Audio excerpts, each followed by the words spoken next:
Salam Media Sriwijaya. Gubernur Sumsel Haji Herman Deru meresmikan wisata air Betung Berseri, bertempat di Desa Sumber Rahayu, Kecamatan Rambang pada Minggu tanggal 23 Oktober tahun 2022. Kedatangan Herman Deru di wisata air Betung Berseri yang sebelumnya pernah diikutkan pada Lomba Promosi Desa Wisata Nusantara dan mendapat peringkat 2 se-Indonesia. Gubernur Herman Deru mengapresiasi kreativitas warga membangun destinasi wisata air Betung Berseri secara swadaya, yang dikelola di bawah naungan BUMDes Semarak Berseri. Sengaja saya datang ke wisata air Betung Berseri untuk mengapresiasi, inilah langkah nyata masyarakat desa menjadikan desanya lebih mandiri.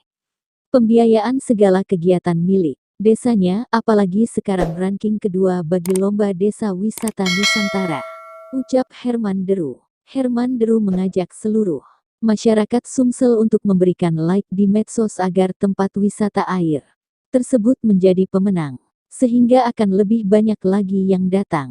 Herman Deru berpesan agar masyarakat tetap menjaga budaya dan kearifan lokal di tengah pesatnya pembangunan saat ini. Ia juga berharap destinasi wisata air Betung Berseri dapat menjadi contoh bagi desa lain yang ada di wilayah Sumatera Selatan.